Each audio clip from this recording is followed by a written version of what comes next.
ఇది కేవలం సమాచారంగా మాత్రమే భావించండి. వైద్య నిపుణులను సంప్రదించండి.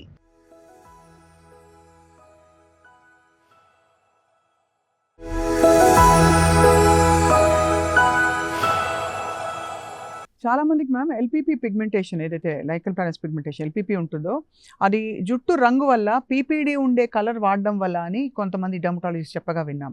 అది ఎంత చేటు చేస్తుందండి? అది వాడడం మానేసాక అది మరి రివర్స్ అవుతుందా కండిషన్? ఇప్పుడు నేను ఆల్రెడీ నా పేషెంట్స్ చెప్తున్నాను నేను. మీరు lichen planus pigment especially lichen planus pigmentosus దానికి పేషెంట్స్ చెప్తున్నాను, అమ్మ మీరు జుట్టుకి రంగేస్తున్నారు, అది స్లోగా రంగంతా మొహం మీదకి మెడ మీదకి దిగిపోతుంది. అది మీరు గమనించడం లేదు మీరు. సో మేమైతే we advise not to colour అండి. ఎందుకంటే ఈవెన్ హెన్నా కూడా is giving off the pigmentation over a period of years. It is not 1 month or 2 months. It's over a period of years. Even the henna and indigo చాలా మంది వాడుతుంటారు. That gives color.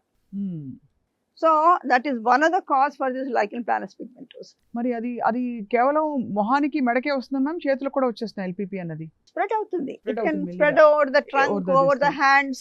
అవుతుంది. So అసలు ఇందులో రంగు యాక్చువల్గా lichen planus pigmentosus లో దానికి వెరీ క్లోజెస్ట్ సిస్టర్ ఒకటి ఉంది అనమాట. We call it as ashidermatosis. Adi usually it starts from trunk and it can spread. Whereas lichen planus pigmentosus usually starts from the face and goes down. Very subtle differences are there between these two. And another important point I wanted to raise is, in the say always in any pigmentary disorders, you should know where is the pigment lying. Say skin has epidermis, dermis and subcutaneous tissue. So most important thing when we are treating the pigmentation, మనం treatment చేయాలనుకోండి, మనం treatment చేసేటప్పుడు first and foremost మనం తెలుసుకోవాల్సింది ఏంటంటే pigmentation ఏ లెవెల్లో ఉంది. This is very important. Treatment depends on that అనమాట. ఎపిడర్మిస్ అంటే పై లేయర్స్లో ఉందా, డీప్ లేయర్స్లో ఉందా? మీరు చెప్తున్న LPP lichen planus pigmentosis deep లేయర్స్లో ఉంటుంది.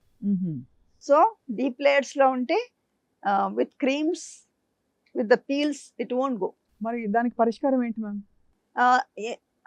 Lasers, people are doing lasers. Some of them are responding, some of them are not responding. Q switch laser అని ఇప్పుడు వచ్చింది అదే. అది అంటే అది దీర్ఘకాలంలో చేసుకోవచ్చా అండి? దానివల్ల సైడ్ ఎఫెక్ట్స్ ఏమైనా ఉంటాయి అటువంటి ట్రీట్మెంట్స్కి? నా ఉద్దేశంలో ముందేంటంటే అండి, ఎనీ ఏ జబ్బు, ఏ పిగ్మెంటేషన్ డిజార్డర్ అయినా కూడా ఫస్ట్ కారణం తెలుసుకోవాలి. That is the utmost important.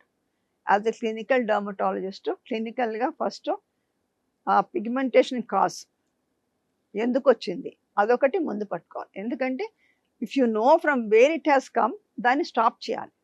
మీరు ఎన్ని ట్రీట్మెంట్స్ ఇచ్చినా వేస్ట్ కదా మీరు స్టాప్ చేయకపోతే. ఓకే, అదొకటి. ఇన్వెస్టిగేషన్ చేయాలి, స్కిన్ బయాప్సీ చేయాలి, where is the level of the pigmentation. అప్పుడు you go for the treatment. Medical treatment ఇస్తాము, లేజర్ ట్రీట్మెంట్ ఇస్తాం. We combine both.